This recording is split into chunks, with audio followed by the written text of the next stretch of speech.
భక్తుల మొరలను ఆలకించి శ్రీ మంగళ గౌరీ సమేత స్వయంభుగా వెలిసిన శ్రీ బుగ్గ రామలింగేశ్వర స్వామి దేవస్థానం కామారెడ్డి జిల్లా రామారెడ్డి మండలం మద్దికుంట మర్రి స్టేజ్ నుండి 5 కిలోమీటర్ల దూరంలో అభయారణ్యంలో ఉంది శ్రీ స్వయంభు రామలింగేశ్వర స్వామి దేవస్థానము. ఈ దారికి ఎదురుగానే శ్రీ ఆంజనేయ స్వామి విగ్రహం అయితే చిన్నగా కనబడుతుంది.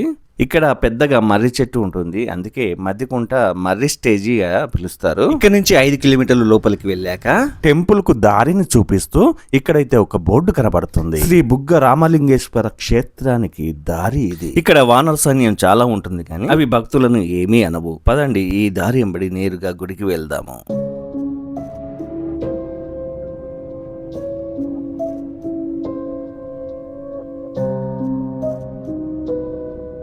మనం ఇప్పుడు ఆలయ ప్రాంగణానికి చేరుకున్నాము. ఇక్కడికి చేరగానే దైవశక్తితో కూడిన ఈ ప్రకృతి అంతా కూడా మీకు ఎంతో ఆహ్లాదాన్ని అందిస్తుంది.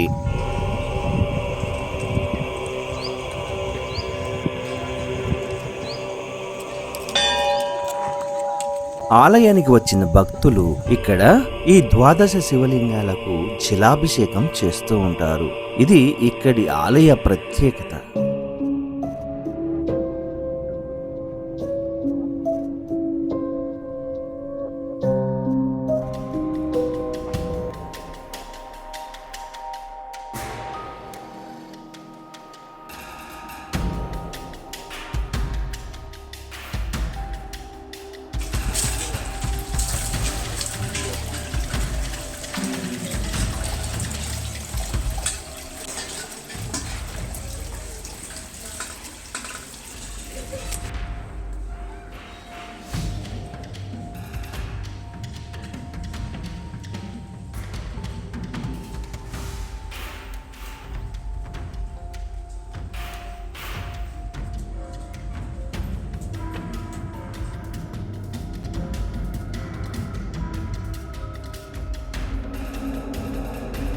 ఇక్కడైతే నవగ్రహ మండపం ఉంది.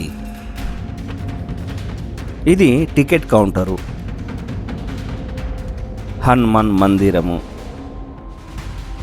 మనం ఇప్పుడు ప్రధాన గర్భగుడిలోకి వెళ్ళి స్వయంభుగా వెలిసిన శ్రీ రామలింగేశ్వర స్వామిని దర్శించుకుందాం రండి.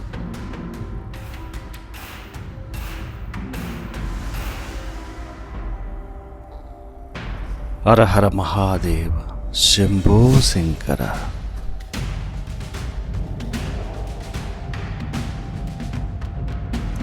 మహాగణపతి విగ్రహం అయితే ఇక్కడ ప్రతిష్ఠించారు.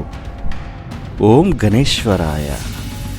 ఈ శివలింగాన్ని శ్రీరామచంద్రుడే ఇక్కడ ప్రతిష్ఠించాడని మన పూర్వీకులు చెబుతున్నారు. గొప్ప మహిమాన్వితమైన ఈ శివలింగాన్ని మీరు దర్శించండి. ఈ శివలింగ స్వరూపాన్ని దర్శించి తరించండి.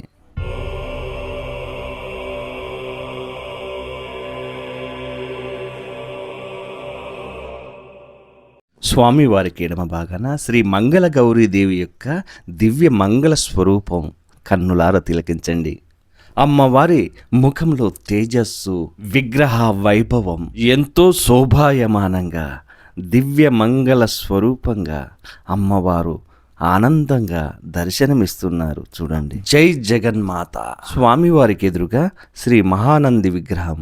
ఆలయ అర్చకులు శ్రీ భానుగారి మాటల్లో శ్రీ మంగళగౌరి సమేత శ్రీ స్వయంభు బుగ్గరామలింగేశ్వర స్వామి ఆలయం. అయితే చరిత్ర ఏంటంటే, త్రేతాయుగంలో రాముడు వనవాసానికి వెళ్ళేటప్పుడు అక్కడక్కడ లింగాన్ని స్థాపించి అభిషేకం చేసి వెళ్ళాడన్నట్టు. ఇక్కడ కూడా ఈ లింగాన్ని స్థాపించి అభిషేకం చేశాడన్నట్టు. అభిషేకం చేయడానికి నీళ్ళు లేకుంటే అక్కడ వెనకాల చిలిమిలెక్క తీసి అందులో వచ్చినటువంటి నీరు తీసుకొచ్చి అభిషేకం చేశాడు. వెనకాల తీసిన చిలిమిటి బుగ్గ అంటారు. రాముడు పెట్టాడు కాబట్టి బుగ్గరామలింగేశ్వర స్వామి టెంపుల్ ఇప్పుడు స్వయంభుగా వెలిసింది. శ్రీరాముడు వెలిసి ఇక్కడ పూజించి పోయాడు అన్నట్టు. అభిషేకం చేసి వెళ్ళాడు. ఎండోమెంట్ ఏం లేదు. గ్రామ ప్రజలు మరియు భక్తులు సహకారంతో గుడి జరపబడుతుంది. ఇక్కడ ఉత్సవాలు ఎప్పుడెప్పుడు ఘనంగా శివరాత్రికి మన రథోత్సవము, కళ్యాణోత్సవము, అగ్నిగుండాలు జరపబడుతున్నాయి. ప్రతి పౌర్ణమికి అట్లేం లేవు. సోమవారం రోజు ఎట్లా అంటే, సోమవారం రోజు అధికమైన అభిషేకాలు జరుగుతాయి. ప్రీతికరమైన రోజు కాబట్టి శంకరునికి ఆ రోజు అధిక అభిషేకాలు జరుగుతాయి. అలాగే మాఘమాసం నాడు స్నానం ఆచరిస్తారు. ఇక్కడ అందరూ వచ్చి ఎక్కడెక్కడికి వచ్చి స్నానం ఆచరించి దేవునికి అభిషేకాలు చేసి పూజలు నిర్వహిస్తారు. జిల్లా స్థాయి కాకుండా రాష్ట్ర స్థాయి కూడా వస్తారు. ఆలయ పూజారి బాలుపంతులు. చాలా ఎత్తైన ధ్వజస్తంభ నిర్మాణము. ఈ విశిష్టమైన ఈ బుగ్గ ఏదైతే నీటి బుగ్గ ఎక్కడ పుట్టిందో మనం ఒకసారి చూద్దాం రండి.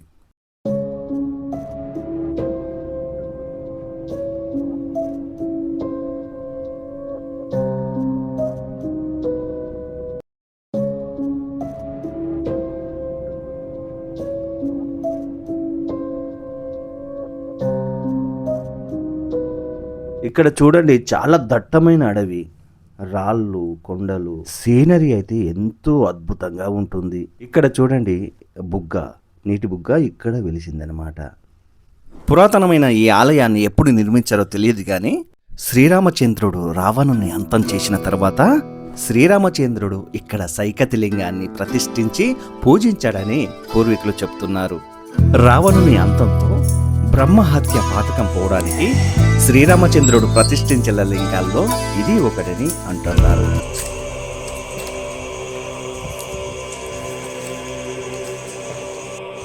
ఈ అందమైన దృశ్యంలో నేను ఒక ఫోటో దిగాలనిపించింది నాకు.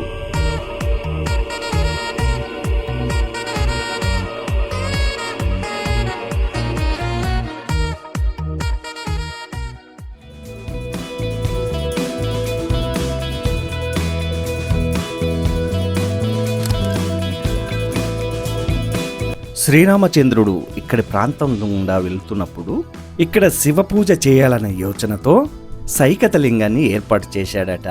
అయితే దగ్గరలో నీరు దొరకనప్పుడు అక్కడ శిల్మ తోడాడని, దాని ద్వారా ఆ నీటితో అభిషేకం చేశాడని ఇలా కథనాలు ఉన్నాయి. అందుకే శ్రీ బుగ్గ రామలింగేశ్వర స్వామి దేవస్థానం అనే పేరు వచ్చింది. ఆనాటి నుంచి ఈనాటి వరకు ఈ నీటితోనే స్వామివారికి అభిషేకం చేస్తూ ఉంటారు. ఇక్కడ చాలా దట్టమైన అడవి ఉండటంతో గతంలో భక్తులు ఇక్కడికి రావడానికి చాలా ఇబ్బంది పడేవారు, చాలా కష్టపడేవారు. గత 20 సంవత్సరాల నుంచి ఇక్కడ మంచి అభివృద్ధి జరిగి ఇప్పుడు చక్కటి రోడ్లతో మంచి మార్గం అయితే ఏర్పడింది. భక్తులు వచ్చి స్వామివారిని దర్శించుకొని అభిషేకాలు, పూజలు అయితే చేస్తూ ఉన్నారు. పైనుంచి కిందికి వ్యూ చూస్తే మాత్రం చాలా బాగుంది.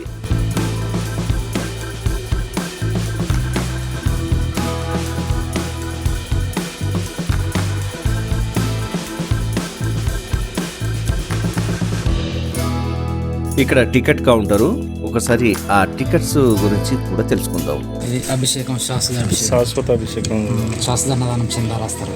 11,111 రూపాయలు పే చేస్తే లైఫ్ లాంగ్ ఉంటుంది. బోర్డు మీద పేరు ఉంటుంది ఇక్కడే, విరాళాలు ఇచ్చిన వాళ్ళ పేరు. ఇది అర్చన బుక్, అర్చన 50 అర్చన చేస్తారు. ఇది వాహన పూజ, అది 2 వీలర్. ఇది వాహన పూజ 4 వీలర్ 200. ఇది అభిషేకం. ఇది అన్నదానానికి తోసిన కాడికి విరాళాలు ఇచ్చే చందా బుక్. తోసిన కాడికి ఎంతైనా కావచ్చు, తోసిన కాడికి. ఓకే.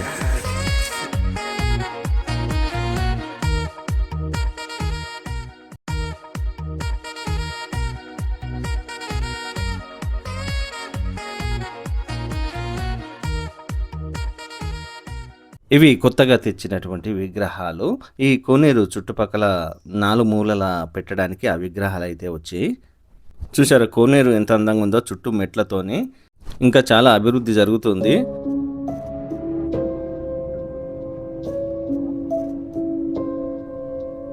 ఇంకా నిర్మాణాలు జరుగుతున్నాయి చూడండి. ఇక్కడ ప్రత్యేకంగా అష్టకోణం ఉంటుంది. మనసులో ఏదైనా కోరిక ఉంటే ఆ భావంత నామస్మరణ చేసుకొని ఈ రూపాయికాయ నిలబెడితే రూపాయికాయ నిలబడడానికి మన కోరిక నెరవేరినట్టు. దీని వివరణ చూడండి, మనసులో కోరికలు ఏమన్నా తలుచుకొని ఇక్కడ ఒక కైను పెడితే అది నిల్చుంటుంది, నిల్చుంటే కోరికలు నెరవేరుతాయి అని చెప్పేసి ఇక్కడ వారు అంటున్నారు.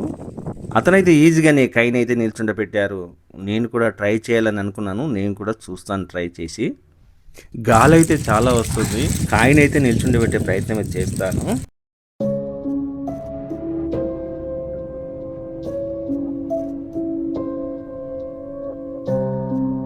ఓం నమ శివాయ.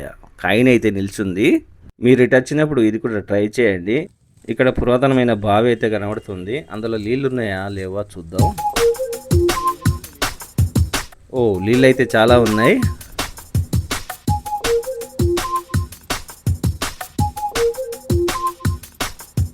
ఇక్కడ భక్తుల కోసం వసతి గృహాలు, అలాగే అన్నదాన సత్రం, దుకాణాలు కూడా ఇక్కడ వెలిశాయి. ప్రాంగణం అయితే అంత విశాలంగా ఎంతో బాగుంది. ఇది స్వామివారి రథము. ప్రతి శివరాత్రికి ఈ రథాన్ని ఊరేగిస్తారు. ఇది నిత్యాన్న సత్రము. మధ్యాహ్నం నుంచి రాత్రి వరకు ఇక్కడ అన్నదాన కార్యక్రమం జరుగుతూనే ఉంటుంది. భక్తుల నుంచి సేకరించిన విరాళాల ద్వారా ఈ నిత్యాన్నదానం అయితే కొనసాగుతోంది. భక్తులు ఎవ్వరొచ్చినా కూడా ఇక్కడ భోజనం చేయొచ్చు.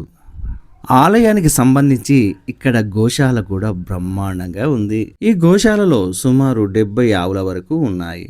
ఇక్కడ నిర్వాహకులు ఈ ఆవులను ఎంతో ఆప్యాయంగా సాదుకుంటారు. గోశాల కూడా చాలా పెద్దదిగా ఉంటుంది. ఈ గోశాలలో శంకరన్న ఎంతో ప్రేమతో గోవులను చూసుకుంటారు. శంకరన్న రాగానే ఆవులన్నీ కూడా ప్రేమతో పరిగెత్తుకుంటూ వచ్చాయి. ఎంతో అపురూపకంగా ఆవులను చూసుకుంటున్న శంకరన్న, మీకు అభినందనలు.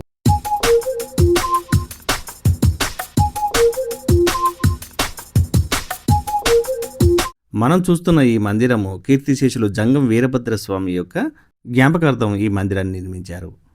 జంగం వీరభద్రస్వామి ఈయన శ్రీ బుగ్గ రాజలింగేశ్వర స్వామి యొక్క దేవస్థానానికి సుమారుగా 50 సంవత్సరాల కిందట ఆలయ పూజారిగా సేవలు అందించారట. ఇక్కడ ఉద్యానవనం కూడా ఏర్పాటు చేశారు. ఈ పచ్చని చెట్ల మధ్యన ఈ ఉద్యానవనం అయితే మనకు కనబడుతోంది.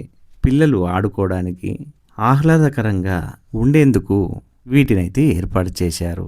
ఎంతో ప్రాముఖ్యతగాంచిన ఈ టెంపుల్ యొక్క వీడియో మీకు నచ్చిందా? నచ్చితే లైక్ చేయండి, షేర్ చేయండి, సబ్స్క్రైబ్ చేయండి. మీ అభిప్రాయాన్ని కామెంట్ రూపంలో చెప్పండి. నమస్తే, మీ గణేశ్వర్ వెంగళ.